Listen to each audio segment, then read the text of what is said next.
Sediakah kau melangkah hadapi esok hari, ke masa depan yang cerah meniti pelangi. Sing that our entrepreneurship is our trust. Sing that we're moving forward together as one. Sing that we will fly high, we'll reach the sky. Kita bina legacy bersama. Kita mesti berani mengharumkan duri, tidak gentar saingan untuk terus berdiri. Diikat kelai nizam dan kibrat berdikari, doa dan tawakal titip kejayaan pasti. Sing that entrepreneurship is our trust. Sing that we're moving forward together as one. Sing that we will fly high, we'll reach the sky. Kita bina legacy bersama. Usahawan UMK tak gentar pada saingan, mesti jaya jika usaha akan mimpi jadi nyata.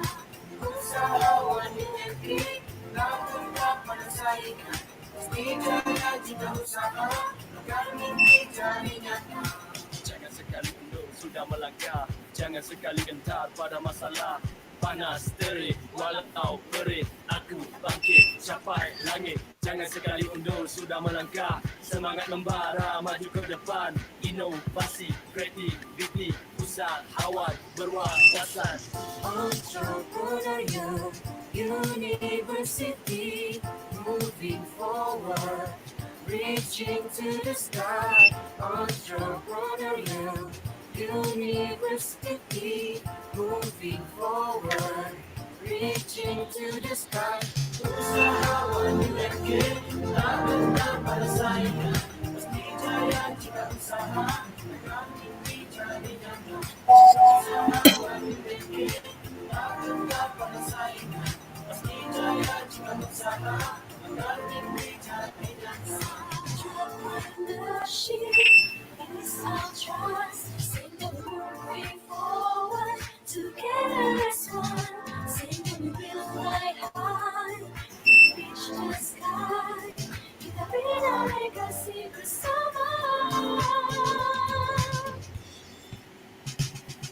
Usahawan UMK tak gentar pada saingan, mesti jaya jika usaha akan mimpi jadi nyata. Usahawan UMK tak gentar pada saingan, mesti jaya jika usaha akan mimpi jadi nyata. Don't stop, never give up, reach up for the highest sky. Don't stop, never give up, spread your wings and start to fly.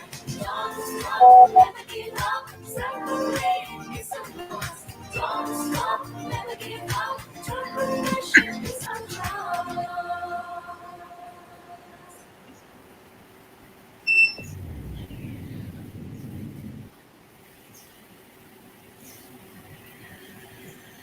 Okay, thank you very much. Good morning. Assalamualaikum warahmatullahi ta'ala wabarakatuh.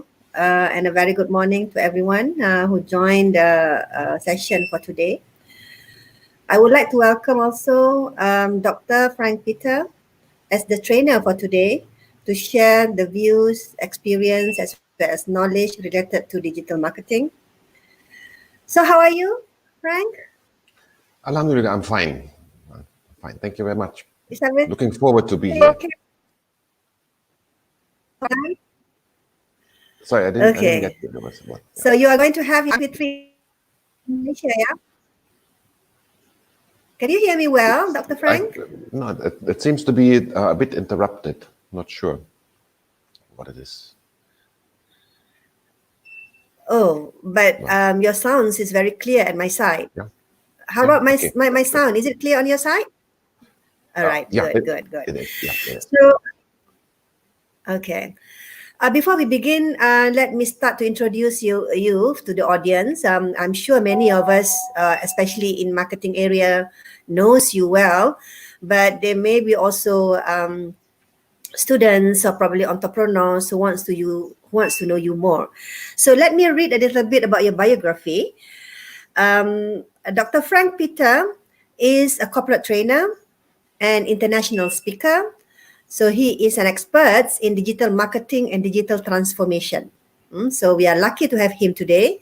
I'm sure that he is very busy, but for you guys, especially students from UMK and entrepreneurs out there, he take his time to be with us. Dr. Frank is a subject matter expert in various fields of digital marketing, including online advertising, social media marketing, digital data-driven decision making, as well as digital transformation, with a focus on human resource and small to medium-sized company. He has helped many companies in all sizes to get a better understanding of what digital means for the organization and how it can benefit the client's overall business process. And his style has been described as in-depth yet very entertaining. So Dr. Frank is also the author of Digital Marketing Tactics for Decision Makers, which is, you can buy the book available at Amazon. And of course, today, all the participants can get discounts for the book, Doctor? Probably, yeah? And he is also currently working on his new book on digital transformation for HR leaders. So we're looking forward for that. He is a registered Google educator, as a certified in Google Ads, Google Analytics, Microsoft Bings, and others associated to social media, of course. He is also a certified trainer under the Malaysian Ministry of Human Resource, which is HRDF and PSNB, and the Singapore Institute of Management. So we have a very, very distinguished speaker to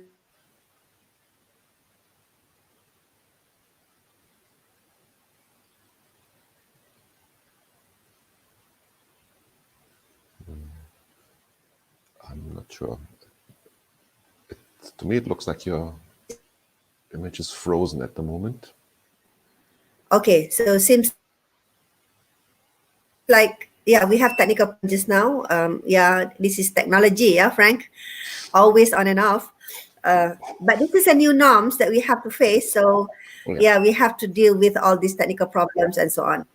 Okay, Frank is actually from German, but married to Malaysian. So now he's in Malay. He's in Malaysia. So of course, after this, when the MCOs is over, probably we can have a real face-to-face training session with him. Okay, and he also loves and enjoys quality family time with his wife and 2 daughters. And he loves power tools and constantly fix things around the house. Yeah, he's a family man, of course. And now, of course, family men always love to help others as well. So now I would like to open the session and give place to Dr. Frank to speak. And because we have about 1.5 hours to 2 hours. So Dr. Frank will be on stage, will be on the session for 1 hour. And after that, we are going to open for question and answers, if any. So with that, the floor is yours, Dr. Frank. So please welcome, and please, we are looking forward to listen to what you are going to share with us. So, okay, so let's listen to Frank. Yeah. Thank you very much, Prof. Nick Maheran. Assalamualaikum warahmatullahi wabarakatuh. Thank you very much for making time this morning to be with us for, I don't know, a couple of hours, see how long it will take. I'm currently, as Prof pointed out, I actually live in Malaysia. I've been here in Malaysia for the last 12 or 13 years. Currently, I live in Kuala Lumpur, in Melawati. Love it here. Love the food. I love the Kelantanese food. One of my top 5 foods is actually nasi kerabu. I also like sata. I'm not sure if sata is Kelantanese or Terengganu, so it's probably on the borderline, but it's also in the top 5 for me. So that region is particularly nice for me when it comes to food.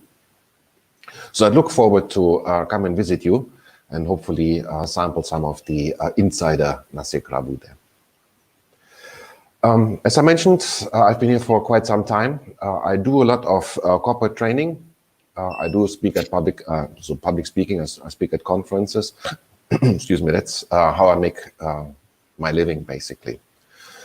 Let me share my screen and get into this so you have a better idea as to what we're going to do.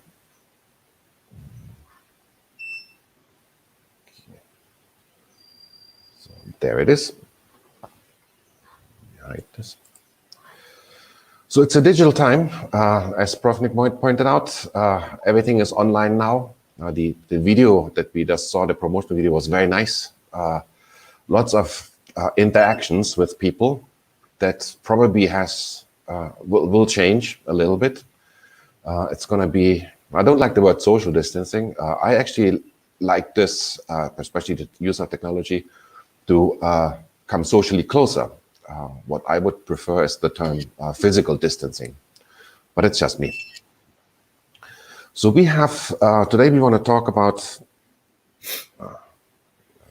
these notes coming up, about 3 essential strategies to ace social media marketing. Sounds a bit like clickbait, is a bit like clickbait, but it got you at least to come here and join us for this morning. So a little bit about me. The Prof has already introduced me, so I don't have to go too much into it.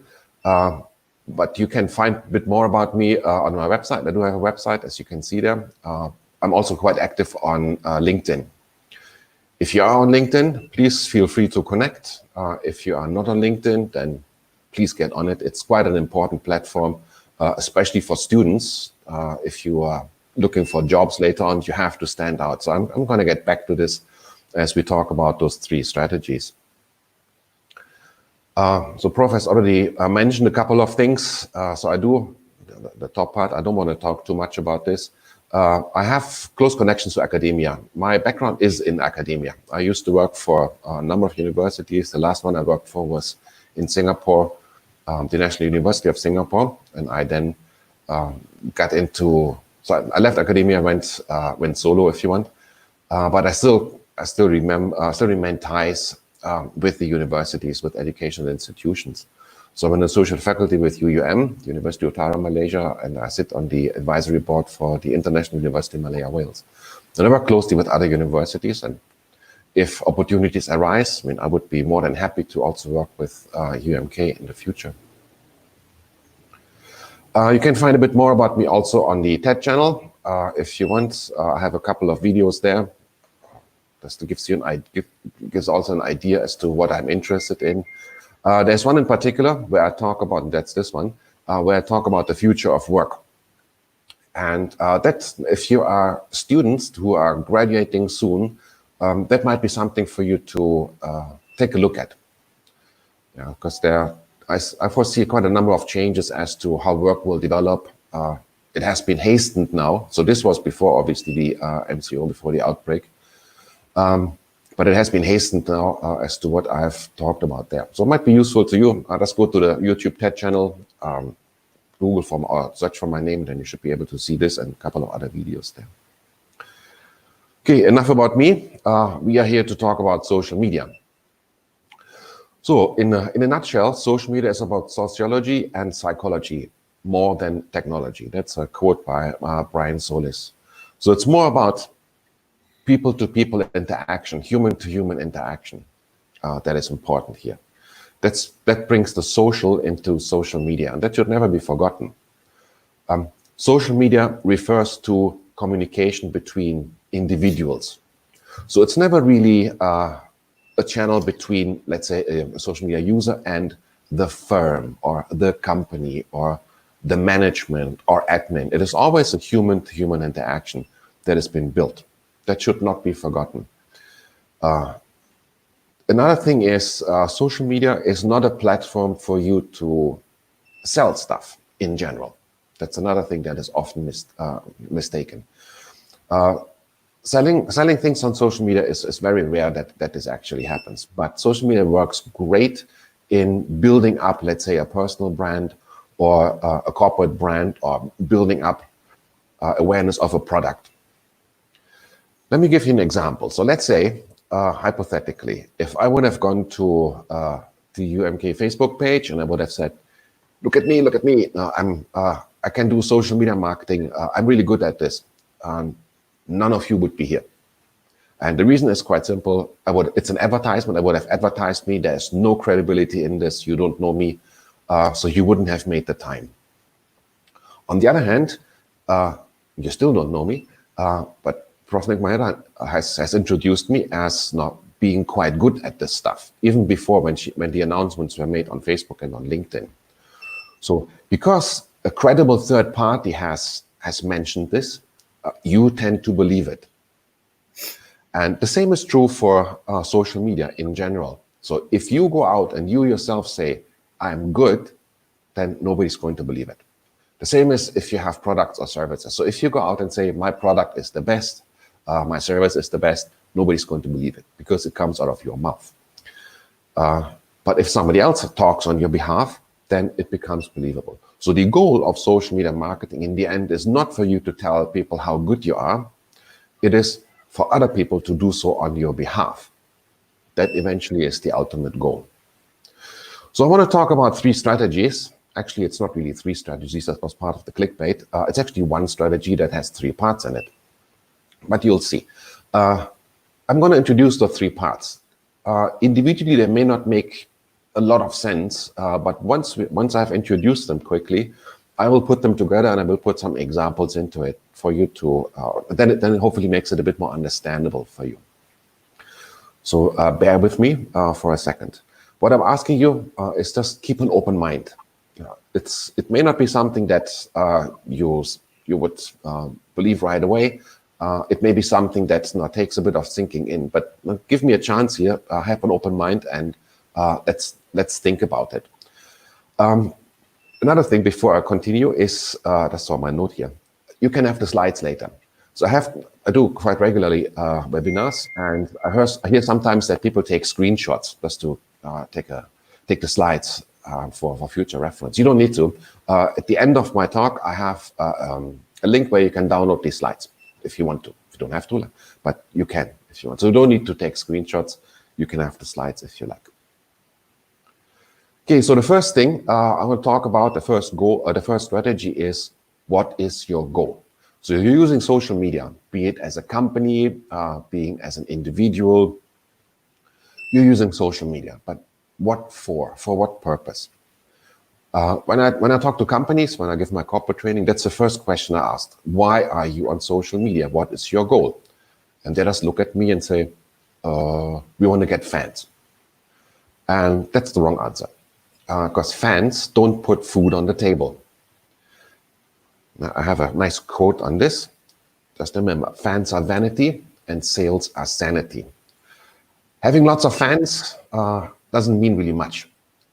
Having something that is tangible that comes out of social media or social media marketing, that is something that puts food on the table, or but in the business or whatever.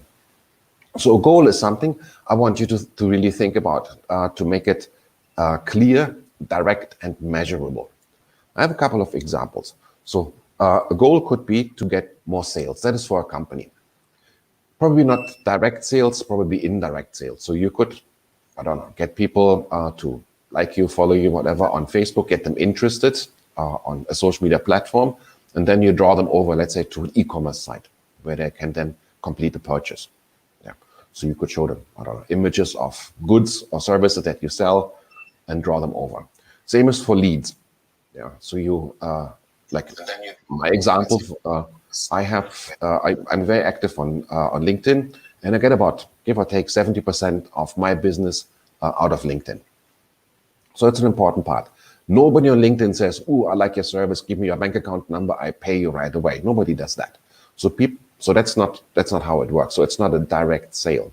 But people will go on LinkedIn, they see me, they come to my website or one of my company's websites that you see at the bottom there, and fill out the registration form or a lead generation form. So that is for companies. But on the other hand, now you might not have a company if you're students. You might be more interested in building up a personal brand in order to get a job. That could be a purpose as well. So being on social media, rather than dabbling around, if you can focus on something that is of importance to you, then you will have a much clearer structure as to what to post and who to post it for. So thinking about a goal is something that should be done before you actually write anything and post anything. So let's say, hypothetically, you're looking for a job in future. So at some point you're going to graduate, inshallah, but then you're looking for a job, maybe even before that. So do thousands of others. So you have to stand out one way or another so that people or companies recognize you, not companies, but people in companies recognize you as a potential talent and consider you for, let's say, a job opening. If you're just one of thousands who all look the same, you stand very little chance. So you have to make sure that you're at least being seen. And that is by using, for example, social media to build up a personal brand into it. So whatever goal you have, whether it is to find a job later on, whether it is to get, let's say, e-commerce sales, whether it's lead generation, whatever it might be, make sure it is clearly defined. And you see why I wanted to be clearly defined as we go along, and make it measurable. So later on you can see whether what you do actually does work or it does not work, and then you adjust accordingly. So if I take myself as an example, so as Prof pointed out, I do corporate training and I speak at conferences. That's how I make my money. So my goal of being on social media, particularly LinkedIn in this case, is to get more speaking gigs and to get more corporate training engagements. That's what I'm there for. So that is my goal. So I want you to also think about, whether you are an individual or a representative of a company, what is your goal of being on social media? And as I pointed out, getting fans is not a goal because, or not a valuable goal, because it doesn't really do anything for your business or for you individually. There is this sort of a story on the side. Some time ago, I went to a chocolate museum by Lindt. And so they had all the equipment there, they had the old molds there and whatever. But they also had a big chocolate fountain there. You couldn't get directly to it. But there was a young lady with little biscuits, little slim biscuits. She would hold them into the chocolate fountain and give it to anybody who wanted it. And every day she must give it out, I don't know, thousands of these chocolate biscuits. And I guarantee you, she's been liked by everybody. So if your goal is to be liked by everybody, try to get that job, or as Steve Jobs pointed out, go and sell ice cream. Then you'll be liked by everybody. But social media is not the right platform for you to pursue that. It's really no point. So the second one I want to focus on, so it's once you have in order to build your personal brand, before I go further to the next one, in order to build your personal brand, you have to build authority, build credibility, and build trust. So that's how I get my engagements as well. If I just go out and say, I'm Frank, I'm good at this, trust me, nobody will.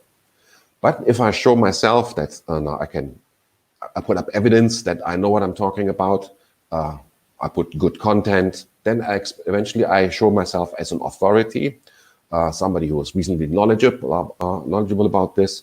And this way I can build trust with people who are important to me. I'm going to come to this in the second strategy. And hopefully by doing so, I can fulfill my goal eventually. Now, whatever you do on your social media, in terms of content posting and so on, which I will also cover, always have your goal in mind. I will get back to this quote in a while. So this is now really the second part. Who do you need to reach? That is the second part of the strategy. Who do you need to reach? And that is your marketing persona. So social is not about people. Social is about the people. It's not about business. Provide for the people, and the people will provide for you. Quote by McGullard. So it's about, as I mentioned earlier, human-to-human interaction. It is not about your business. If you are a business using social media, I can give you a hard truth which you don't like. The truth is, nobody cares about your business. Nobody cares about you. Nobody cares about your business. Nobody cares about your product. It is, unfortunately, that is the truth. Consumers nowadays only care about one thing, and that is themselves. Same is true for individuals. So if you are out looking for a job, let's say as a graduate or soon to graduate, if you're out to look for a job, nobody owes you a job. Nobody really cares about you unless you stick out and you can provide something that they need. So social media, the way marketing and social media works is not that you go out and say, I can provide this and this and that for you. The social media is you have to listen to what people need, what their needs and wants are, or what your customers. So for soon-to-be graduates, if you look for a job, then your customer in a way is probably the HR manager is in a company, in a vertical that you're looking for a job. So those are then your customers in a way. So you have to figure out what they want, and then you try to provide a solution for that. So let me give you a different example for this. If you look at, let's say, mission statements of companies, you go to a company's website, you read a mission statement, and I guarantee you 95% of mission statements read something like this. We want to be the best company in this and this sector. We want to be better than everybody else, and we want to be the leader in this and this and that. And we want to have the best products. And so what? Nobody really cares. If you look at if you look at my mission statement for example, my Skills Academy, it's different. Now, my Skills Academy, I can't remember the actual wording, but it is something like, now, we want to help Malaysians to upskill themselves so that they stand a better chance in the digital environment. So you see the difference. I don't say I want to be the best course provider, because nobody cares about this. What people do care is, now, I want to help, let's say Malaysians, or nowadays in the global setting, I want to help anybody who wants to, who's willing to learn. I want to help anybody with my company to upskill themselves so they stand a better chance in the digital world. So I think like a customer in this regard. So that's what this quote is about. It is not about you and your business. It is about the people that you serve, hopefully. So that brings me into the next strategy here about the people. So the people you need to serve are your marketing personas. And in order to do a proper job for you, you have to think about who is your perfect customer?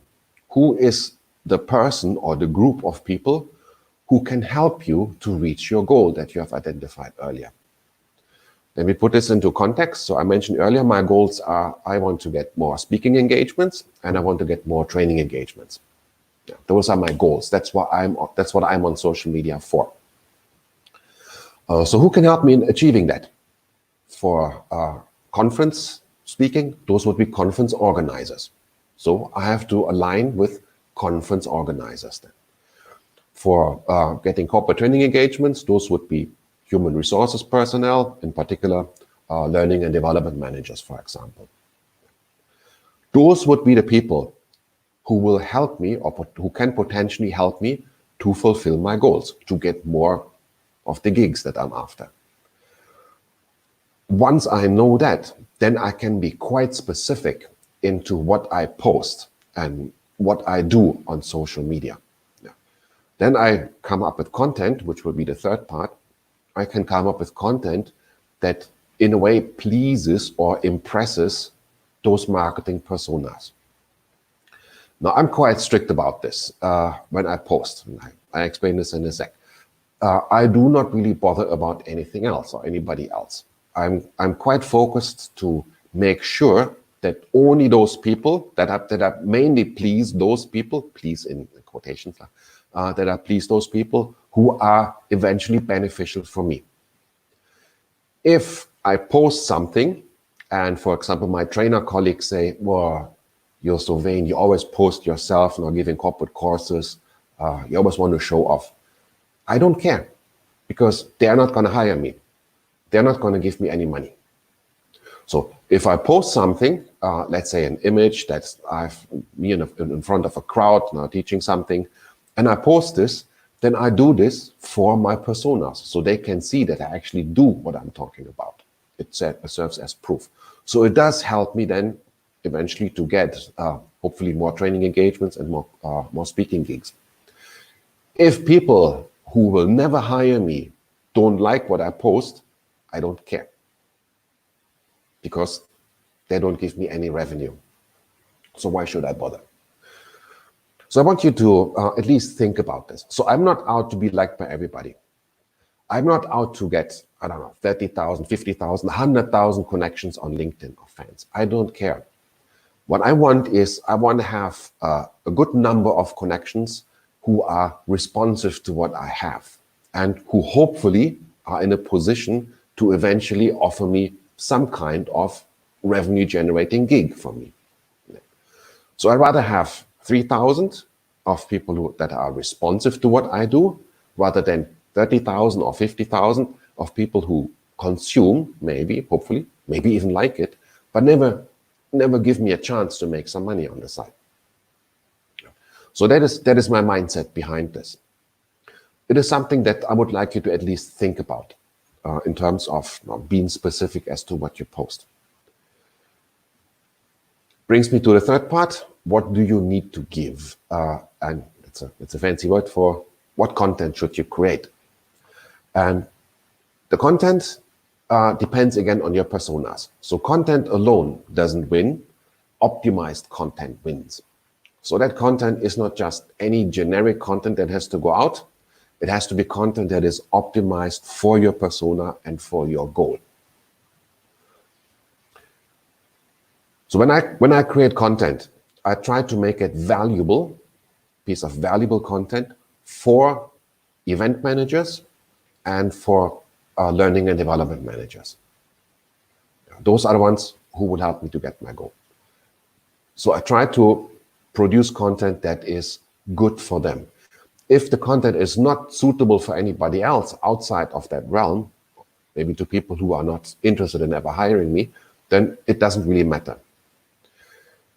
I'll give you an example. So let's say I play with my cat and I shoot a quick video of me and my cat. And believe me, it is the cutest video you have ever seen. And I'm really itchy. My finger is really itchy. I want to post this. But I will ask myself two questions. Number one, posting this video, posting this content, will it help me to reach my goal? Will it get me more training engagements? Will it get me more speaking gigs? Probably not.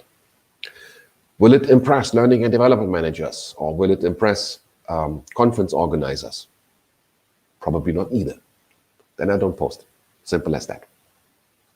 On the other hand, now, if I were to take a selfie in front of a crowd when I speak, which I normally do, then I ask myself again the same question. If I post this, will it help me to fulfill my goal?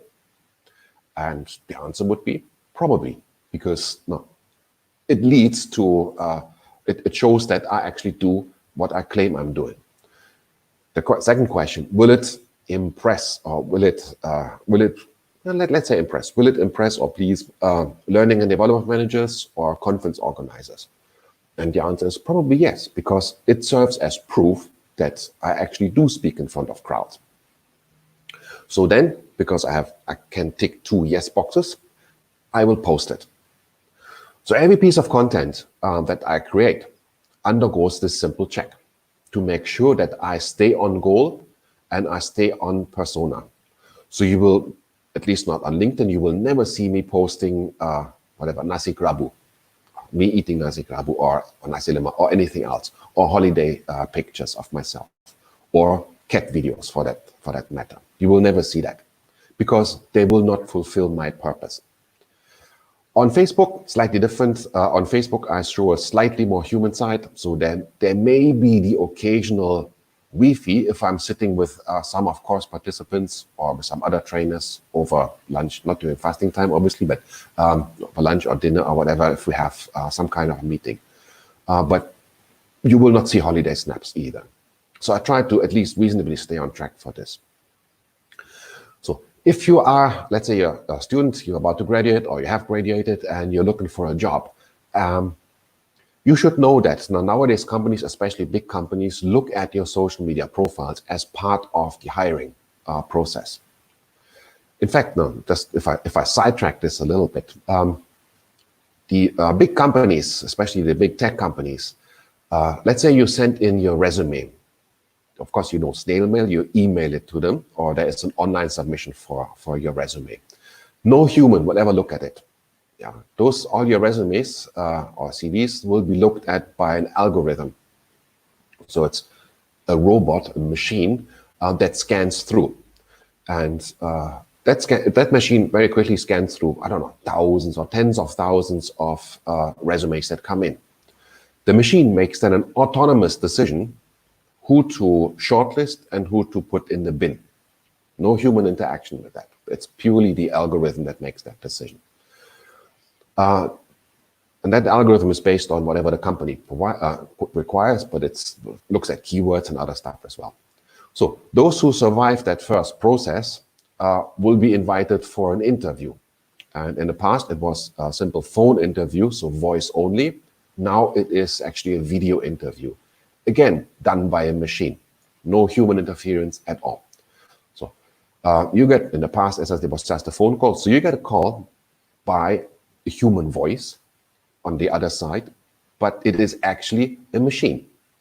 Nowadays, you can get a video call, which is even more scary, with a face, an augmented face, that will ask you questions and all kinds of stuff about you and your life and whatever.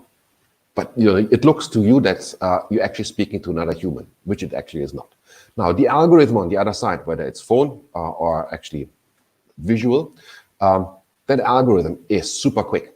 So it will ask you some predetermined questions and then react to those questions. So it will measure whether you blink, whether you hesitate to answer, whether you go around the bush, how confident you are, and all these things. So the algorithm takes all of this into account. At the same time, or even before that, this algorithm will have looked at your social media profile, and that's where this hook comes in. So it will look at your social media profiles from the beginning of time until to that present day. So in the past, if you have put stuff that you regret, the algorithm will find it. Even if you have deleted it, it is still somewhere available. You know that's on Facebook. Even if you delete your own post, if somebody else has shared it on their timeline, then it still exists on their timeline. Although it's no longer on yours, it is still out there. So whatever is in the digital world will most likely last forever until the end of time. So that is something for you to always keep in mind. So if you have put out content in the past, which you find nowadays regrettable, then you have to still answer for it. So if it's stuff that's whatever racist or you know all the bad stuff, then the algorithm, as I said, will find it and will question you on it, whether you fit into the company culture. So that is one reason why maybe at least from now on, if you haven't done this in the past already, if at least from now on, you could focus on what you post based on what I have mentioned. And just to recap this, I ask myself, and I would like you to also think about this. Ask yourself, will this content help me to reach my goal? That goal has to be clearly defined. Let's say I want to get a job in this vertical. Will this content be of value to my persona? That persona, in your case, is not the CEO of the company, because that CEO never hires. He may eventually sign the letter, but the person who is the first point of contact will be maybe the HR person, maybe it's a line manager, maybe you're interested in whatever in accounting, and it could be that in the company there is a position available, and maybe the chief accountant or the chief accountant secretary or whatever is tasked with go and look for somebody. So that would then be your first point of contact. That's the person you need to impress. Once you impress that one, then let's say it's the secretary of the chief accountant, then the secretary can go back to the chief accountant and say, yeah, I found somebody, look at this one. Then the accountant can go to HR, please bring this one in for interview, and eventually whatever CEO signs a letter. Yeah. So you're not out for getting in touch with a top person, because that top person is not going to be the one who's on the lookout for you. It will be, so you need to get in touch with those who will be your first point of contact. So in my case, the owner of a large international event organizing company, that is not my goal, or not, that is not my persona. But people who are on the ground, who look for speakers for a particular event, those are the ones that I need to reach. So again, think about this, whether you're a business, who do you need to reach in terms of your customer profile? If you are a company, who do you need to reach? A B2B company, who would be on the other side in terms of the business? Would be your procurement managers or whoever that might be. You can have multiple personas that you need to reach. Let me give you an example for this as well. So, apt example, let's say you are at a university. Let's say you're UNK, and you have a program in, let's say, a bachelor program in marketing, hypothetically. So that is your product. So the goal is to sell this particular product. So the university has a bachelor program. It wants to get students for that enrollment. That is the goal. So that's what you go out as a university. That's what you go out for on social media. So get people to sign up to enroll for this program. So then you have to ask yourself, who's the persona for this? Who do I need to reach? And it could be two different ones, depending on, well, not depending on, it is actually two different kinds of personas, and they're very different. I work a lot with universities, and from their feedback, and now 50% of the time, the first point of interaction is done with the prospective student. So that is on one side. So you have the high school leaver who is looking for a bachelor program in marketing. So there is one persona. Give or take half of the cases. They find an interesting program. I went through this recently. My daughter is at university as well. She's at IIUM. So she's reading psychology. So she was the one looking out for a program. And then she came to me. So she found a couple. One was way too expensive. So we then agreed on IIUM. So she was the first point of contact to figure out where she wanted to go. Then we discussed it, and I eventually signed the check. Or did the transfer, digital transfer. But I was not the first point of contact in this regard. So in other cases, it's the parents who do the initial research. Now, where should my daughter go? They will find some alternatives and then hopefully discuss it with the kid and come to some kind of conclusion. So you have two different kinds of personas. You have the student on one side and you have the parent on the other side. If you generate just one single marketing message, you have to be very, very generic in order to get the student and the parent interested. And that's going to be very, very difficult. So since you have two personas identified, you can now create specific marketing messages for each persona. So let's say for the student, again, you are still the university, you want to come out with a marketing message for the prospective student. So you say, okay, I want to brag about now all our this program is accredited by this agency and that agency, and our curriculum is so and so well structured, and our post-graduate employment rate is 95.7%, and all the other stuff. And you tell that to the prospective student. You were to tell this to my daughter, for example, and I tell you exactly what happens. Now, her eyes would roll back, and she would say, "I'm not interested in that."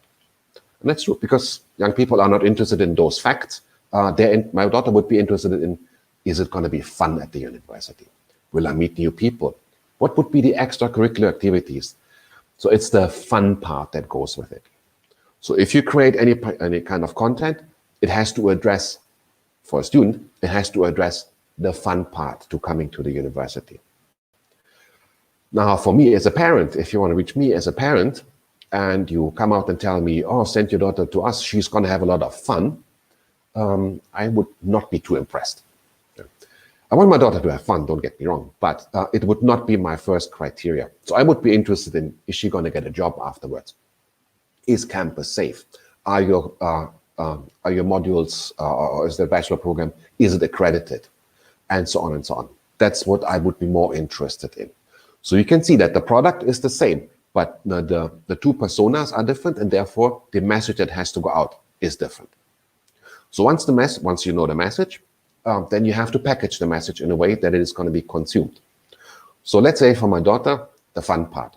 So you, on behalf of the university, you write a 2,500 word article on how fun it is on the university.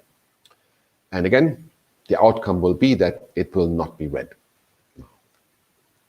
You will see this on yourself. If you're a younger generation, or anything that has more than 10 words in it, you would ask, is there a video for it? I know this for my daughter. So then the fun part has to be packaged in a video. Something that what we had in the pre-roll before the webinar started, in case you have not seen this. So it was a promotional video about UMK, which I think was very well done. It showed the fun part for it. So it will speak definitely to the younger generation, to the prospective students. So you would have that as content.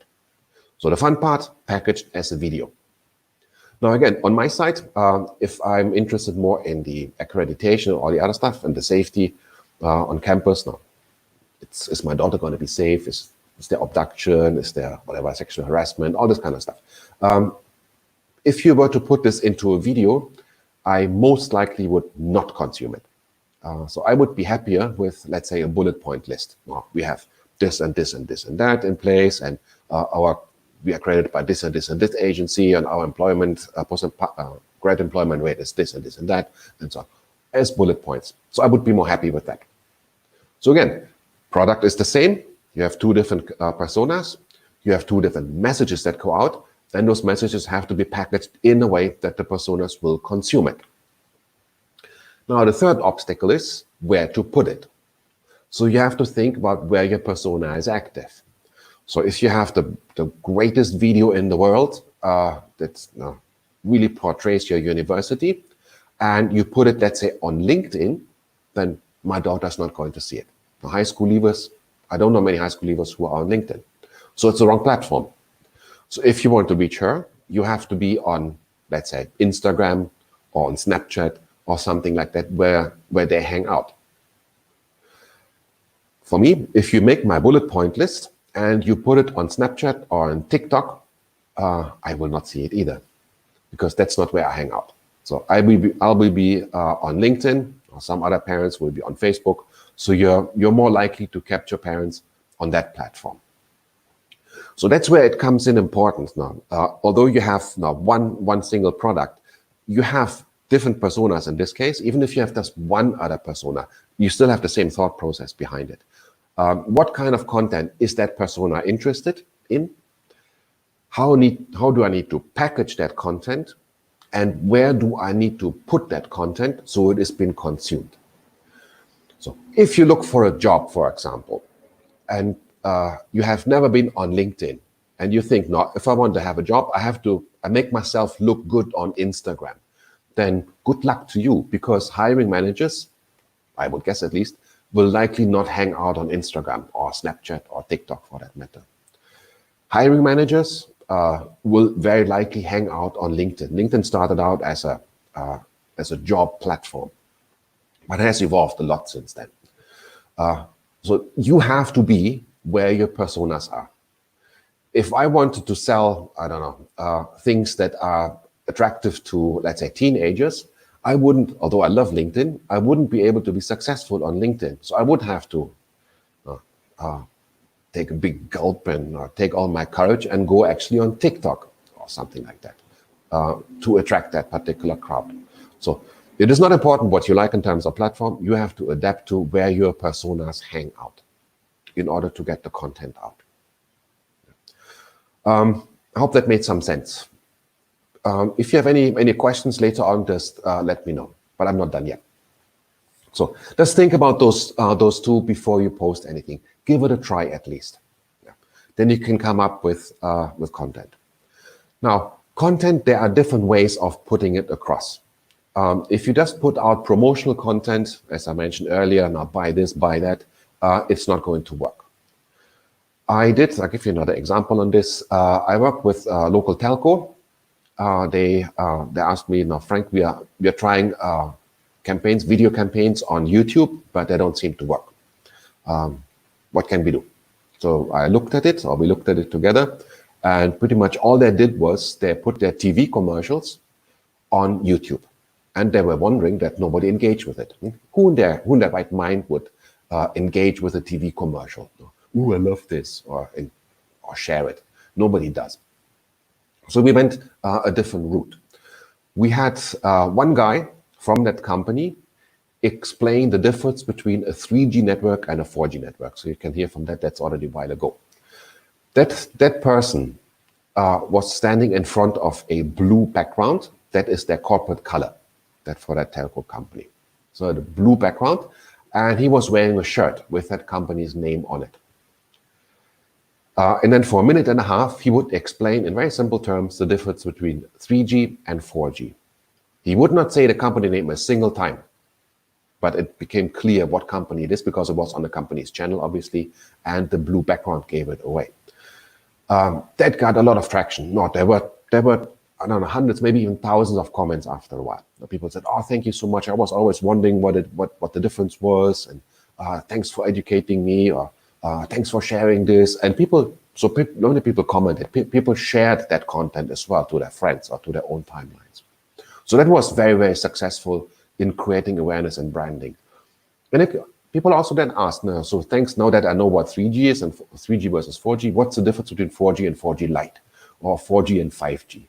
So that then gave rise to future content that could be produced. So it is, now you're serving somebody. If you just put up a TV commercial, for example, it will not serve your goal and it will not impress your potential customers. But if you answer questions that people have, or if you fulfill certain needs that your customers have, then you will get the traction that you require. Okay, when it comes to content, there are various ways of putting up content. And one of them has to do with honey. So I'm going to sidetrack a little bit because I want you to kind of experience this. My wife has a little bit of a side hustle. She sells stingless bee honey. Madu Kalulut for the locals. For people overseas, it's from a bee that, as the name implies, doesn't sting you.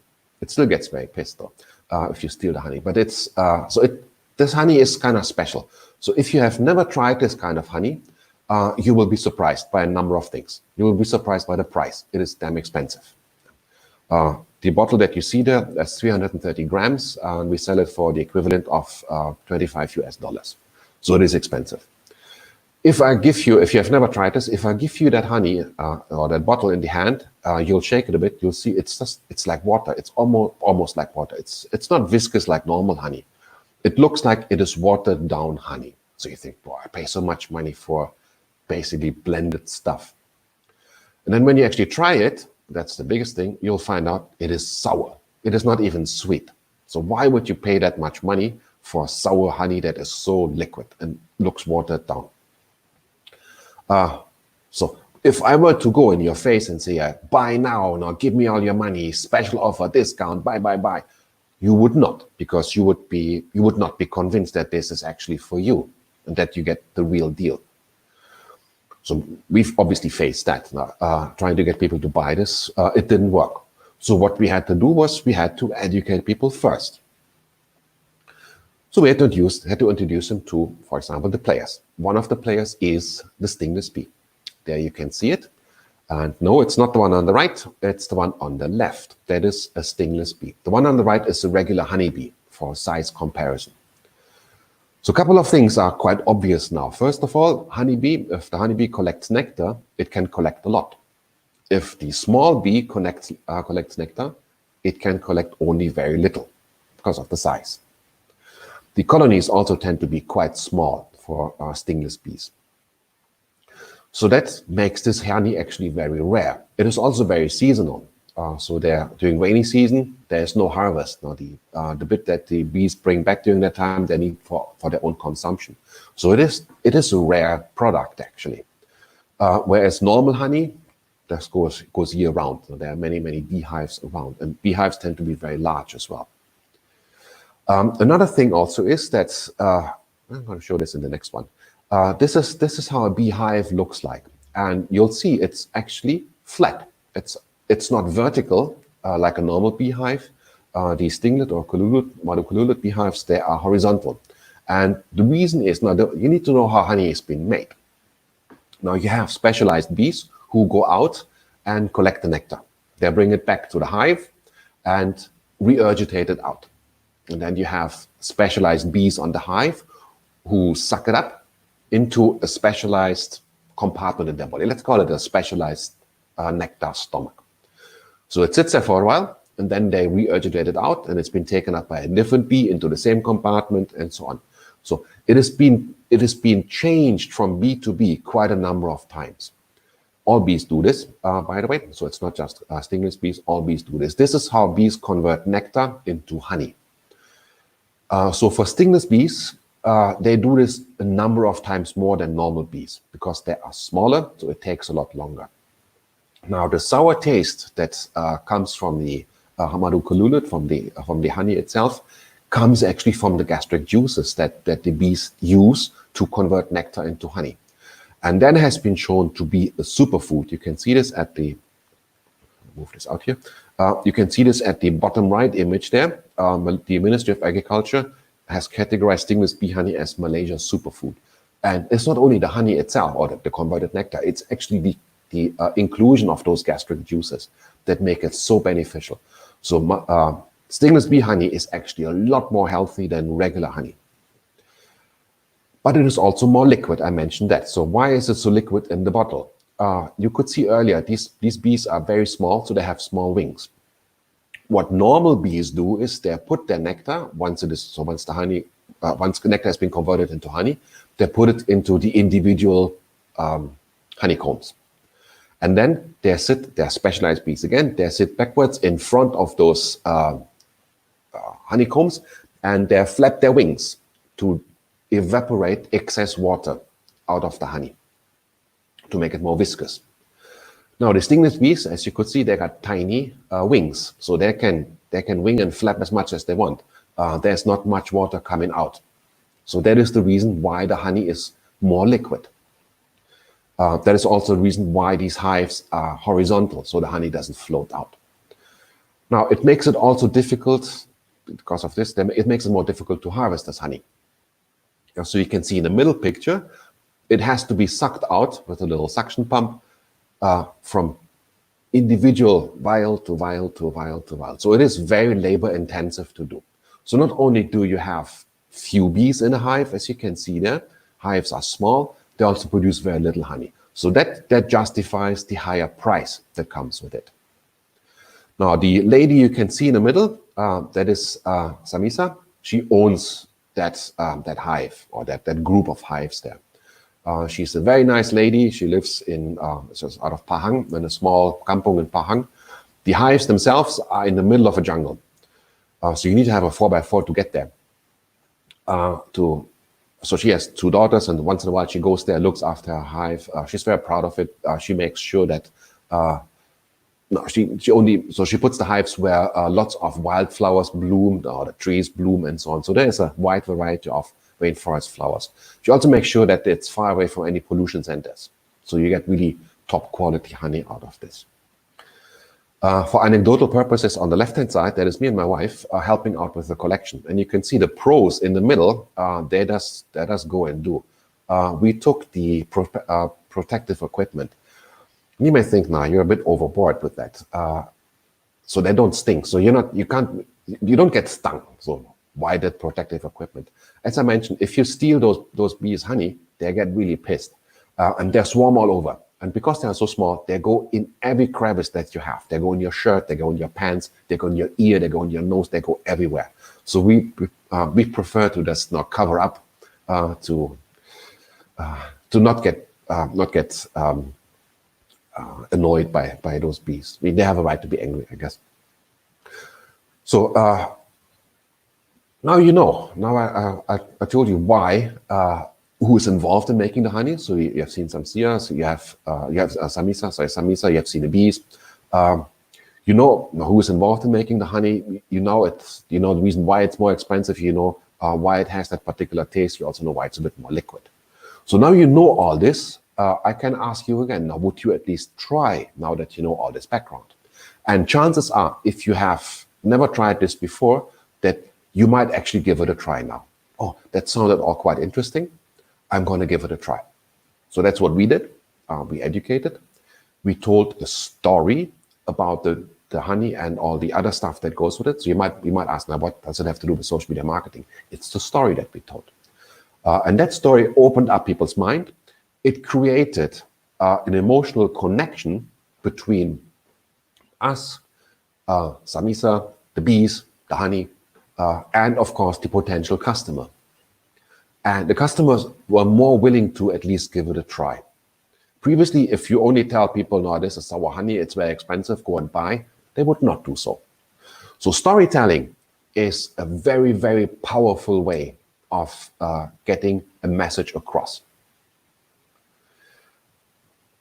So it's not just, no, I can do this, I can do that, or go into people's needs. Tell a story, be authentic, and create an emotional bond, an emotional connection between you and your persona. That brings me to two things that I would like to recommend you as well, particularly when it comes to storytelling and the use of social media, especially LinkedIn. I want to shout out to two people who I would like you to get connected with on LinkedIn.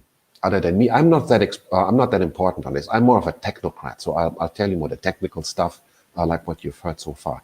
But I want to introduce you to a couple of people. I'm going to write them into the chat. So if you're on LinkedIn, link up with them. It's called Muihan Ko. So I'm going to send this out. One is Muihan Ko. He was actually at UMK some time ago, last year. But he has special programs, all free programs for graduate students to come up with proper LinkedIn profiles, to get started on LinkedIn with the perspective of finding a job later. So he's one with his programs who can help you to get up to a good start with that, to what I mentioned earlier. So with me, now I have given you a bit of a background, the theory background to it. Muihan Ko can take this over from here and show you how to actually do it. So if you're on LinkedIn, link up with him. If you're not on LinkedIn, get on it and then link up with Muihan, link up with me if you like, and link up with your Vice Chancellor. Now, Prof. Dr. Noor Azizi Ismail, he is probably one of the best people to learn storytelling from. He's very active on LinkedIn as well. He talks a lot about the university, but he also talks a lot about himself, not in a boastful manner or bragging manner, but in a way that's not, you learn to know the guy. So he writes in a way that people who read it build an emotional connection with him. Now he is, I don't know how, it's difficult to explain, but he is a guy who is very open in what he does. And the way he comes out with this is through storytelling. So the Mother's Day, he told a story about his mother when he grew up. And it makes this guy really, really likable. Now, for most universities, now the VC, the Vice Chancellor, is somewhere in some ivory tower all the way on top, unreachable in his or her own world. For UBC, he is different. So if you want to see great examples of using the power of storytelling, then link up with him. You will also learn more about your university on the programs that come on. So he's also now active on Facebook, but I still follow him very, very closely on LinkedIn. Yeah. So those are two people I very much want you to get connected with to move this forward. Oh, sorry, I'm on the wrong channel here. So just to wrap this up, I spoke about 3 strategies or parts of a strategy, if you want. The first one is if you would think about developing a goal. Why are you on social media? What are you posting for? Now, if you have a particular reason that is coming up. Like, let's say in a year's time, in 2 years' time, I'm going to look for a job, or I'm going to look for speaking gigs or training engagements, or I have a product that I want to sell, or I have a service that I want people to know about it. Those are all potential goals. Once you can identify something like this, make sure that your future postings are for that particular purpose. If your goal is, I have nothing else, I just want to be the nicest person in the world, then by all means go for it. So it's not that I don't say it's a bad goal. It is just not something that I would use for myself. I have something that is a bit more tangible. That's just me.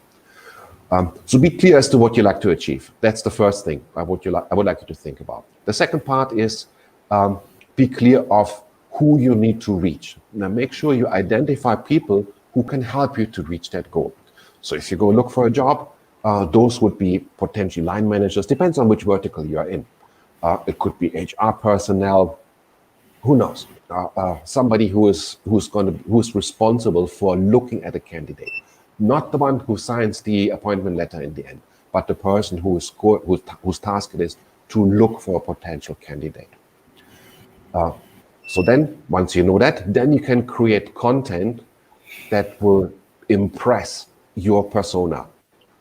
So if you're a fresh graduate, let's say you're looking for an accounting job eventually, write something about your expertise in accounting. It may not be much, that's what you think, but now set yourself apart. Maybe you have helped out, whatever, a student committee in setting up their books, or you have helped out an uncle to whatever with his accounting setup, or something like that. Something where you can show that now you have some kind of credibility, something that sets you apart from everybody. From everybody else that is out there. That will certainly help. You will not be an authority overnight, so that will take time. It has to build this up, but you got to stick out. Now, if everybody else is just one level and pretty much quiet, and you stick out from that level and can say,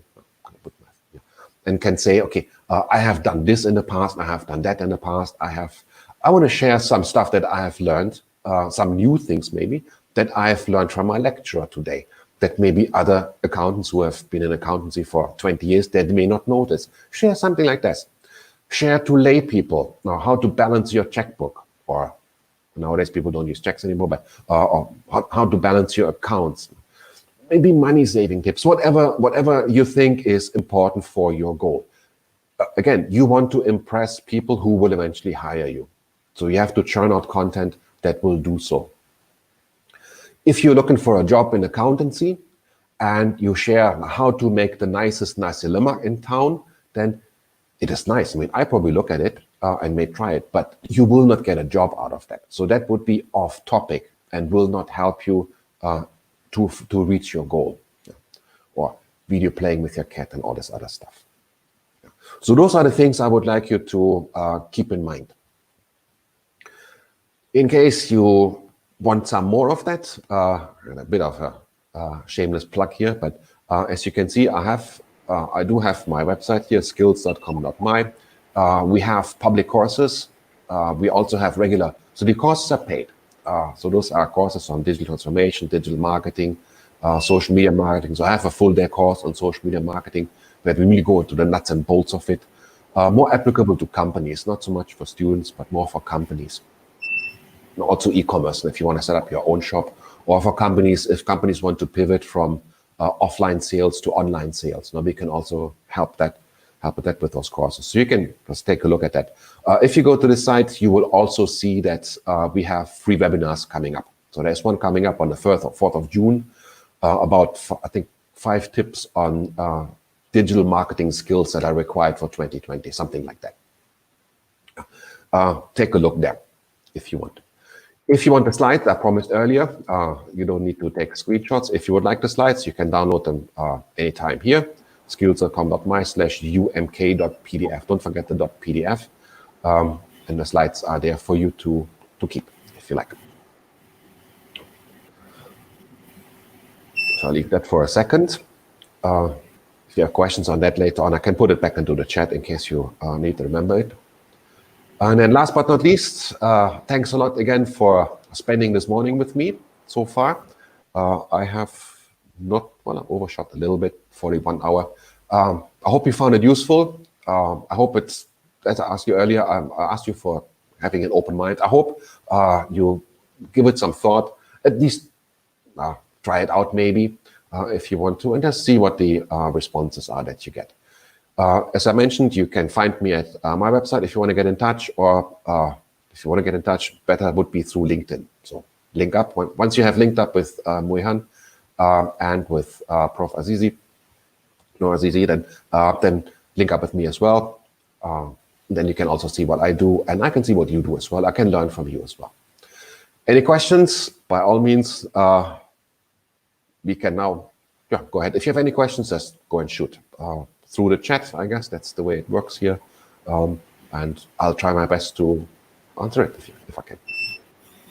Okay. Thank you very much, Dr. Frank. Unplug myself back in. Very interesting, very useful, and I think very beneficial to entrepreneurs as well as students.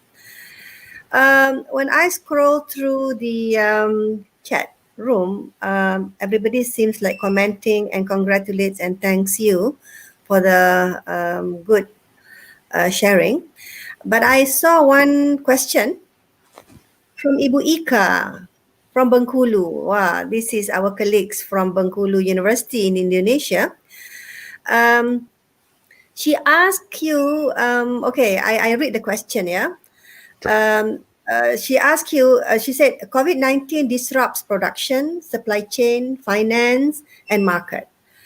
How to adoption and explore technology solve this problem? How the technology adoption can solve these problems, and how to improve efficiency and competitiveness of supply chain? Probably you have some comments on it. So yeah, that has nothing really to do with social media marketing. But I still have, if you allow me, I'll still have a comment on that. Now, COVID-19 has disrupted pretty much everything. Supply chain has always been a problem. Now, not even before COVID-19. Especially what's called the last mile delivery for supply chain when it comes to sending products to consumers. Now, businesses now have to pivot to online. There is simply no way around it. So whether you're a service provider that does not have to have physical contact with people, or whether you're a production company or you sell stuff, whatever can be done online or through digital means will need to be done online in the future. So that includes e-commerce as well. And e-commerce is not limited to business to consumer. Like let's say I have an e-commerce website, Frank's whatever camera shop, and I sell cameras to people who want to buy one. It is also for B2B customers.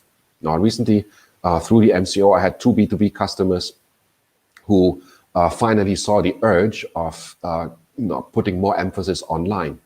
And their challenge was, how do I attract business customers? Now, how are they different from individual customers? So they sell very niche, both of them sold very niche products. One of them sold very specialized electronic equipment used by few factories only, like ionizers and stuff like that. So stuff that very few factories require. So how to find, how to get seen by procurement managers, for example. The olden day, so the analog times was they would print a catalog, and that's what many companies still do. They will print a catalog on paper and then mail that out once a year. And of course, there's lots of stuff wrong with that. First of all, companies that receive that catalog, they will get it. If I would get it, I would say, thank you. I may put it in the shelf in case I need it at some point, or it goes straight into the recycle bin. So it's a total waste, and it's expensive to do for the companies that sends it out. Now, some of them have moved into what they call the digital age. So they have digitized their catalog into a PDF file, and then they email it to whatever list they have of past clients. Also not right, because if you email that catalog to a client and that client is not at this moment looking for your stuff, then they'll, at best case, they'll file it. Yeah, it goes somewhere, just like the paper catalog goes on a shelf. This one will go in some file on their computer, or it goes straight in the bin. Because they are not searching for it. They have no requirement for this at that time. There is no need. So again, you're pushing the product down people's throat, but they are not ready at this stage to buy. A much easier way would be to put it onto a website. So you build your own e-commerce website where people can either buy that stuff or can inquire about it. So you have images on it, maybe you even have a video on it, and so on. The advantages are multiples for this. So, for example, is you reach more people. Previously, if you mail out a catalog or you send it by email, you only reach the people who you send it to. That's it. For a website, for a company that sets up a website, even a B2B company, with all their products on it or services, they can reach everybody around the world. So they have a much bigger catchment area for this. The other thing is, now, if you send out a printed catalog or a PDF, you normally show one picture or two pictures, one from the front, one from the side, and that's pretty much it. Whereas for an online catalog, you can have a video, a product video. So you can have somebody to move it left and right and show all the sides for it. You can see it in use, where it's been, if it's built in somewhere, and what it will look like, what it can do. That reduces a lot of unnecessary questions that potential clients have. So if let's say you have a product and I'm looking at something like this for my factory, and I'm not sure. So if I look at the printed catalog and I say, I'm not sure what this is, whether this actually fits. So I have to call up. And then maybe different time zone, or maybe line busy. Maybe I don't get the answer I want to. So I'm kind of frustrated. I go someplace else. If I go to your website and I see this in, let's say, in 3D as a video, for example, then I know, okay, this is actually what I want. So I can make an inquiry ready to buy, or I see, this actually won't fit. So then I don't have to bother anybody. Yeah. So there are multiple advantages. Yeah. Okay. You have something else? I mean, based upon what you having explained just now, there's a comment to say that COVID-19 has changed the behavior of people in social media. Either the users have changed their mindsets, the brands also changed due to this COVID-19. So whatever you have been explained earlier on, probably the common use of social media as the platforms for promotion, for promoting the product and so on. But things have changed. Do you agree? Do you agree with that statement? That means the behavior of the people, the way you should choose the content for your social media has changed due to this phenomena. Can you comment on that? I don't think so. I think these three strategies that I pointed out, they are what I would call evergreen. You still got to think about how to serve your customer one way or another. The COVID-19 outbreak had brought more people online, especially during the MCO, during the stay-home order. People went online watching YouTube videos, Netflix videos, and everybody became a keyword warrior on social media. So that has probably changed. That more people are now reachable. So actually for you, if you have a brand or a product or a service that you want to put out, even your own brand, you now have the chance of reaching even more people. But you don't want to reach everybody for the sake of it. Now you want to still reach those people who are able to help you with your goal. And that has not changed overall. That goal is still the same goal. You still want to find a job later. I still want to get my speaking gigs. My speaking gigs are different. That has changed. So the product itself is different. The way of getting there is still the same. So I would disagree with the statement that things have changed. Okay. I hope that those who ask questions satisfied. It's a little bit different. Okay. We have also a question from our assistant professors here at UMK. We have Dr. Noshila. I think the question is related to, you are saying that the content has to be storytelling kind of approach. But what is your comment on narrative advertising approach? Any Either, similarities or differences? yeah. Yeah. Anything that works for your persona. That's why it's so important to figure out who you would like to reach with your content. So narrative, I do a lot of narrative content. So it's educational stuff that comes out. Because that is my style. That is something I would like to build my personal brand on. I don't tell much about my own story, so I don't. So like Prof. Noor Azizi, for example, who put out a really nice post on Mother's Day. I don't do this. It is not something that I'm comfortable with, and it may not be. I don't know. It may be something that may help me to reach my goal because it would make me look more human and more approachable. It's just not something that is me. So I focus more on educational content, and it works for me. So it depends on the personas that you're trying to reach. It depends on your goal. Try to pick the best kind of content and the best kind of content delivery that works. I don't know if that's answered the question. Yeah. So meaning that whatever content that you put, it depends on who is your persona, and of course, depending on your psychology kind of personality kind of things. Yeah, like you said, between you and Nur Azizi, maybe different personality, and the way they put it, the content may be different. But I related to that question. I also would like to ask your opinion. Yeah, what I mean between the two, the narrative, sometimes they are going crazy into putting content. So what are the best content that can attract netizens? People seems to be attracted to so-called stupid or crazy content than the educational or professional content. What's your comment? So seems like, when you look at on the subscribers, followers, likes, this crazy and stupid content much more attractive as compared to those narrative and educational. Yeah. So what you advise students and our entrepreneurs here? Don't do it. I know a few people that you refer to. I will not drop names, but I think we all know who you mean. To me, this is not desperate grabbing for attention. I mean, it works for them. The funny thing is, it works. I find it degrading. So I would never do this. I actually refer. So I get asked this question a fair number of times in my courses. Should I do something like this just to grab attention? I refer to this as whoring myself if I were to do this. I'm to this extreme. I think it is not something that would increase my credibility or my authority. As you said correctly, Prof, it is stupid. It works for certain products, apparently, otherwise they wouldn't do it, just to desperately seeking the limelight. I think it's a flash in the pan kind of thing until there was one who went to Mecca for Umrah, and I think he or she shot himself in the foot by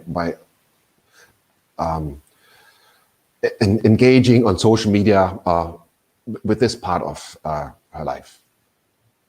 So I don't think it's a good idea to degrade yourself to that level. I would look for credibility. I would look for authority. I want to be recognized as somebody who you can look into the eye without laughing. So I would never go that way. Okay. So, students, you may want to take up the advice. You can do that, but you have to know, where you stand. And okay. I think it's a very good answer. Related to human and authentic, the words that you are saying, the content has to be human and authentic. How much do you think that those in social media nowadays, regardless of whether they are promoting themselves as personal brand or promoting their products or business, is human and authentic? You think those who are in social media can be trusted in whatever they do, even products or themselves? Or how do you term human and authentic? I mean, at what level that the terminology being used in this context? Okay, so you're talking mostly probably about influencers. Or one good example of what you talk about is influencers, I guess. So people who have millions of fans on Instagram or hundreds of thousands of fans, and then you get like ladies now they take an hour makeup and whatever, put everything on, and then take a selfie now. Click on a hashtag, just got out of bed, hashtag still no makeup, hashtag this. And that is obviously not authentic. And I mean, people can see through this. So if you fake it, people will call you out on it. I mean, that is something I've seen a couple of my peers. There were a couple of my peers or other trainers who came out with basically fake stuff, fake knowledge. You remember fake degrees? There was another one, but they came out pretending to be somebody that they are not. There's actually currently a rant going on by another one of my dear buddies, Naurit Amin. He complained about digital marketing trainers coming out now producing themselves as gurus online, but basically having no knowledge whatsoever. Maybe have read a book or maybe have watched a video, not even a book, maybe have watched a video, and now they call themselves a digital marketing guru, come up with webinars and ask for money. But those people are easily called out. I give you for calling out, I'll give you another example. It won't last. So it won't last. So if you pretend to be somebody who you are not, then people will figure this out. Yeah. So I have another example, but I don't want to get too long. Yeah, I think everybody knows there's a lot of examples out there, which is always looks good in social media, but when you meet them personally, then you realize, oh my God, is this the person that I've met in Instagram? Yeah. So okay, the answer is that if you want to be sustainable, you want to be recognized, you have to be authentic. Yeah. Yeah. You have to be honest. You have to be honest. We don't have much questions actually on the chat room, but I will continue with my question so that I think everybody can. I think many of them also wants to ask question, but probably doesn't trigger into them.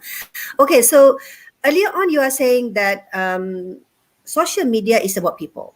Okay. So if social media is about people, then why FB ads promote their platform for business marketing? Seems like social media nowadays, even FB or now Instagram is very, very common now. People using Instagram to promote their products.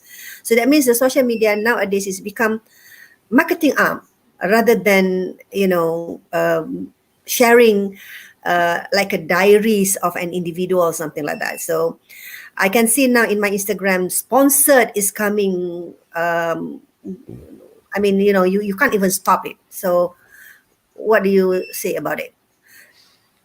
Yeah, very true. I mean, if you hit Mark Zuckerberg, for example, giving a speak to a public audience, to individuals like you and I, then he says, no, Facebook is still the same now to share for family members and friends to share their experiences. And when he talks to Facebook shareholders, then he will say something like that, or we have to show more ads so we can make more money for our shareholders. Facebook is a business, just like everybody else. It's one of the biggest businesses in the world. And not surprisingly, since Facebook is free for you and I, then we are actually the product that Facebook sells. So Facebook, Google is the same, by the way.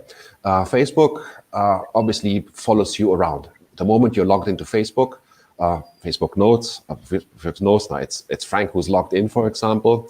So Facebook then follows me around, takes note of which posts I look at, which videos I look at, which cat videos I enjoy, how far I watch the video, halfway, 1/4, 3/4, whatever. What I comment on, what I like. It can see what I write, whether I'm in a happy mode, then I would put a smiley face behind my post, or I'm in a sad mode, and so on. All these little nuances Facebook takes note of. And so my interests, my needs, my wants, my beliefs, everything that I share, potentially, well, I don't, but potentially what people share on social media platform. So that is Facebook, that is Instagram, and that is WhatsApp taken together. All of them belong to Facebook. So Facebook builds a very complete profile of you, and that profile is then being sold to marketers. So let's say, let's say hypothetically, you engage a lot in photography blogs, or photography sites. You're a member of a photography group on Facebook, and you have in your own timeline, you share your shots that you do from the beach in Kelantan and so on. Then of course Facebook knows, she's interested in photography. That means they put you into a box. Facebook puts you into a box that has people interested in photography written on it. So let's say I have Frank's camera shop. I can go into Facebook advertising, into the interface, and address that particular box. So if I wanted to sell my cameras, I don't have to sell it to every Tom, Dick, and Harry on Facebook and their cat. I can sell it specifically to people in that particular box. That makes it very, very targeted. Now, if you are very active on Facebook and on Instagram and on WhatsApp, then Facebook gets a lot of different signals as to what you're interested in. There are short-term interests, there are long-term interests. So there are different boxes for camera short-term interest, camera long-term interest, stuff like that. So many advertisers, so then you would be in multiple boxes. Yeah. So then advertisers would advertise to those respective boxes. Let's say, I'm going to make this up. It's fictional. Maybe next week you want to go to Bali. So you look at Facebook posts about Bali. Maybe you look at Facebook posts for hotels in Bali. Facebook will immediately find out, she's ready to travel. So immediately you will see ads that are for travel bugs like you. So that's how businesses make use of the information that Facebook collects. Facebook makes money out of this, and it's quite a lot of money that they make. Google is in the same boat. Now, everything that Google has that is free is simply to generate an individual persona of you and I and everybody else who uses it. So businesses, I have business pages as well. Businesses have to. So Facebook forces businesses to use Facebook's data that they collect. Give you an example. So let's say you have your personal timeline, and let's say you have, let's say 5,000 friends on your personal timeline. I can't remember. I think 5,000 is the max you can have. So let's say you have 5,000 friends on your timeline. Let's say you post something, what you had for breakfast, hypothetically. Then quite a large number of your friends will see that post. However, if you have a business page, let's say Prof. Nick's nasi lemak place, and you post a picture of your nasi lemak that you're selling, then a very, very small amount of people will see. So let's say you have 5,000 fans, then only give or take 1% or 1.5% of your fans will see this. This is, in good times, this is 75 people. So that's very small. That's what's called organic reach. So Facebook says, okay, you have a business page. You want to use that business page for commercial gains. I want to have some of it. So you are forced to advertise your nasi lemak, so people can then see it. So it is inevitable. It is similar to newspapers. Now, if you want to have good newspapers, if you want to read digital newspapers online, you have to look at ads, because they also need to make money. They also have to feed their staff. So does Facebook. So Facebook feeds their staff by selling your information to advertisers. It's going to stay like that.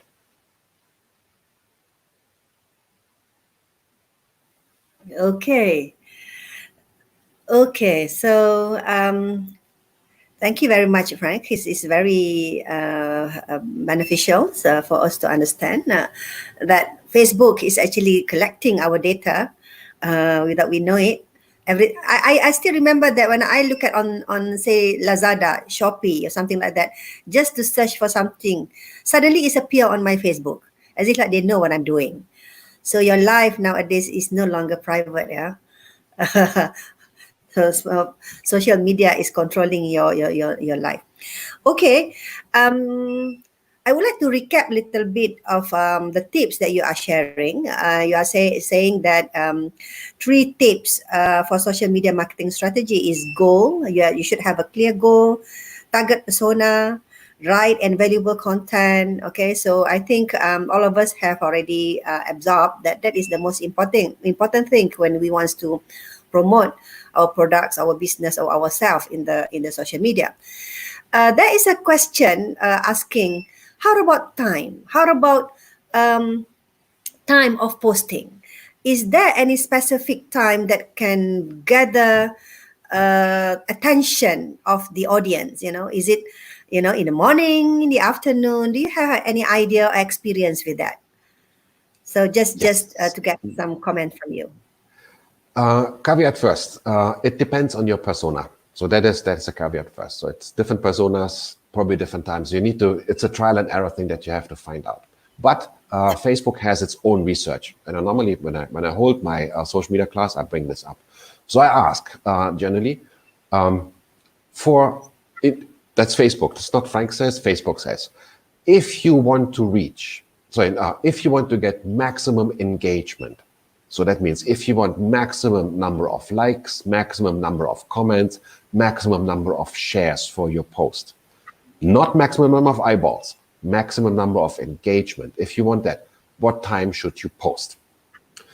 And normally the answers are like morning breakfast time, morning commute, lunchtime, dinner time, after dinner, and so on. But those are the times when many people are online. The actual answer to this question, according to Facebook, is between 2 and 4 a.m. in the morning. So if your goal is to get maximum engagement, you have to post between 2 a.m. and 4 a.m.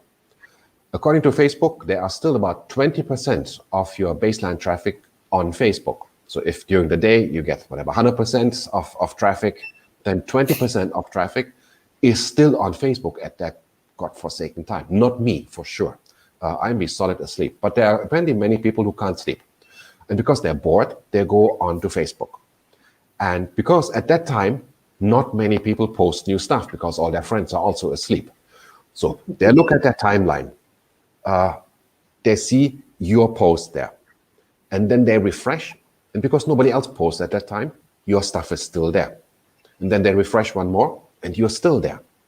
So then they say, okay, what the hell? I read through it, and then actually not so bad. I like it. I share it because I think it's worth it, and I write a comment on it.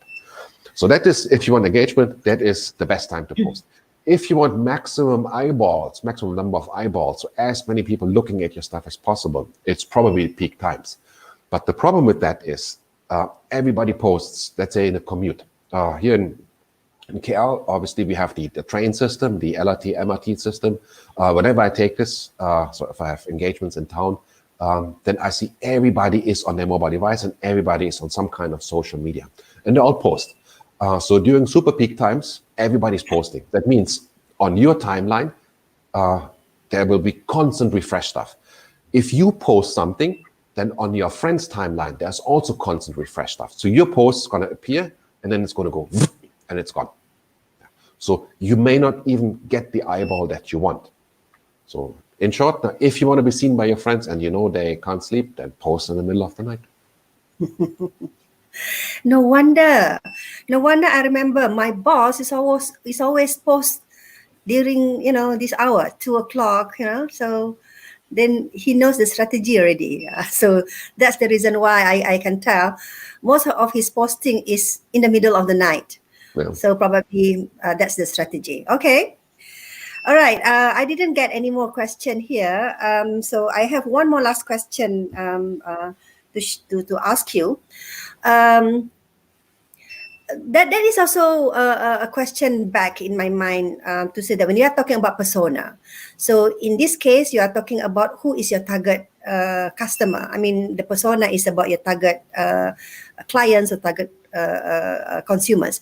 But in other way, does that persona is also related to yourself, who is owning the social media? Say because that's a statement saying that if you are a school girl, so your persona, of course, must be within your own serenity, also a school children. So what is your comment on that? Because how can you comment on, how can you give some advice on the owners of the social media in terms of their persona? So does it interrelated or somehow need to be connected? So please. I don't think there's a need for a connection. Maybe that's for your friend circle. Maybe that's a different thing. So let's say your circle of genuine friends will be people who are like-minded that what you do. Maybe have similar hobbies, similar beliefs, and so on. But from a commercial point of view, I don't think that there is a direct correlation to it. I mean, if I could, let me think, I could sell tudungs, for example. Yeah, obviously I'm not wearing one, not even when I'm in private, but I'm not wearing one. But I could sell tudungs theoretically, because the principle of marketing is the same. So I would find out who's my persona, and maybe I saw earlier my good friend here, Sharudin. My good friend Sharudin, he has a website called Tudung Si Chumel. So I use him as an example. So tudungsichumel.com, he sells tudungs for kids up to, I think, 12 years old, something like that. So his market is young mothers. So mothers of kids, of girls up to 12 years old. Totally different persona from him. Now he is, obviously he's a guy, ex-military, ex-Air Force, and then the personas that he sells to are young mothers of girls up to 12 years old. So there's no correlation between those two.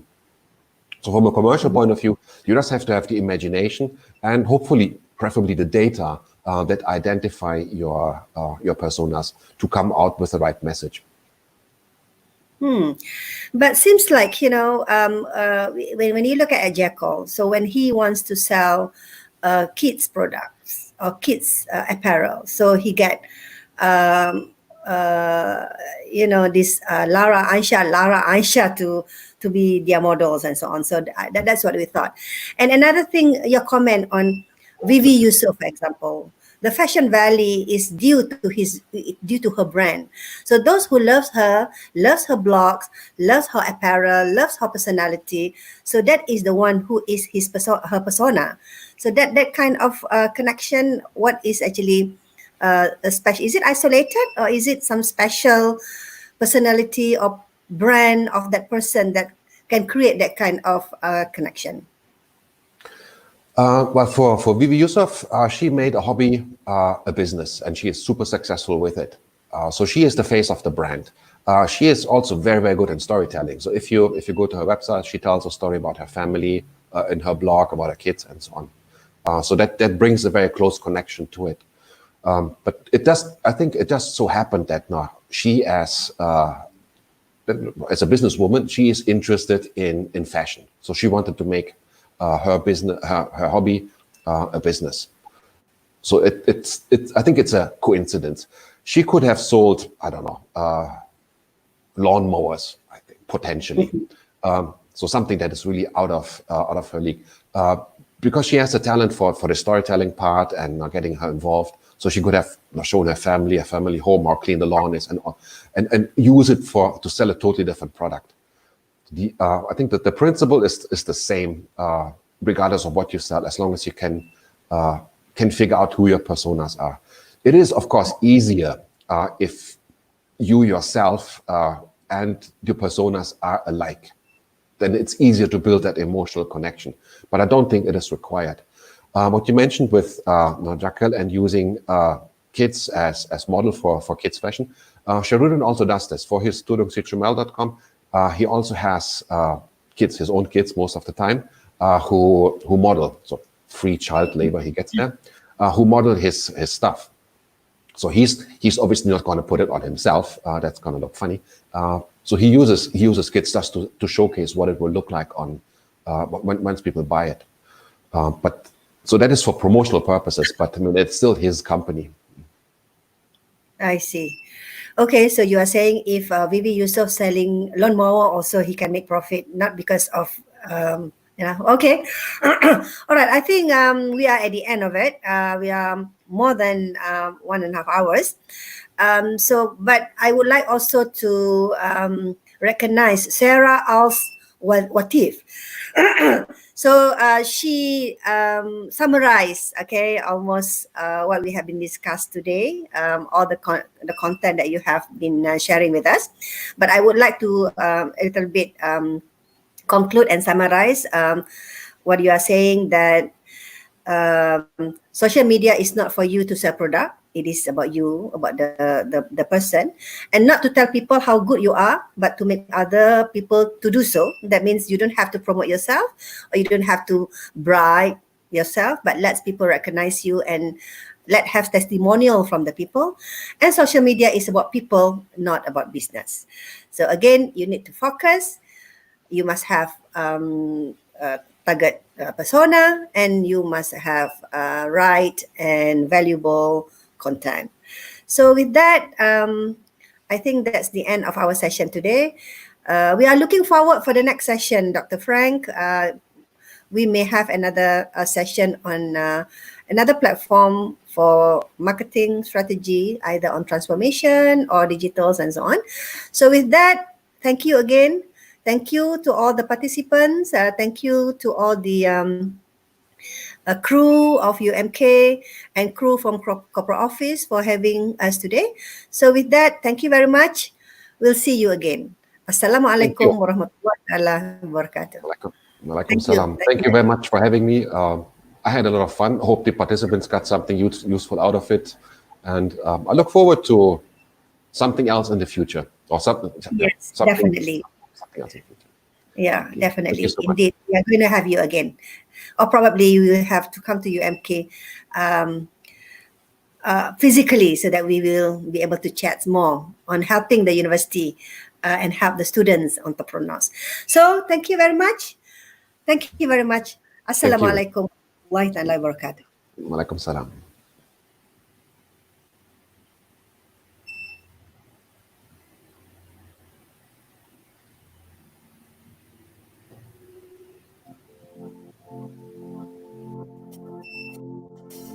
Indah sinar surya menyinari hari, membawa 1000 harapan dan 1000 mimpi. Sediakah kau melangkah hadapi esok hari, ke masa depan yang cerah meniti pelangi. Saying that entrepreneurship is our trust. Saying that we're moving forward together as one. Saying that we will fly high, we'll reach the sky. Kita bina legasi bersama. Kita mesti berani mengharumkan duri, tidak gentar saingan untuk terus berdiri. Tingkat kelai nizam dan kibrat berdikari, doa dan tawakal dititip kejayaan pasti. Saying that entrepreneurship is our trust. Saying that we're moving forward together as one. Saying that we will fly high, we'll reach the sky. Kita bina legasi bersama.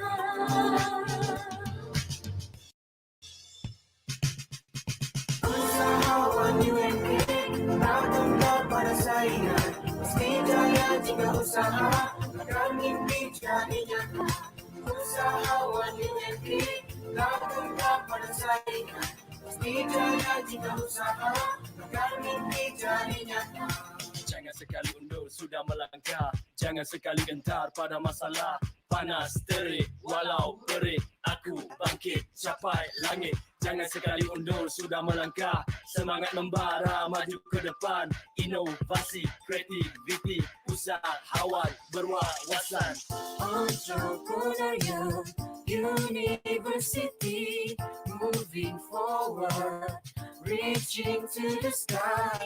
Entrepreneurial University, moving forward, reaching to the sky. Usahawan UMK tak tunduk pada saingan, mesti jaya jika usaha agar mimpi jadi nyata. Usahawan UMK tak tunduk pada saingan, mesti jaya jika usaha agar mimpi jadi nyata. Entrepreneurship is our trust. Saying that we're moving forward together as one. Saying that we will fly high, we reach the sky. Kita bina legasi bersama. Usahawan UMK tak tunduk pada saingan, mesti jaya jika usaha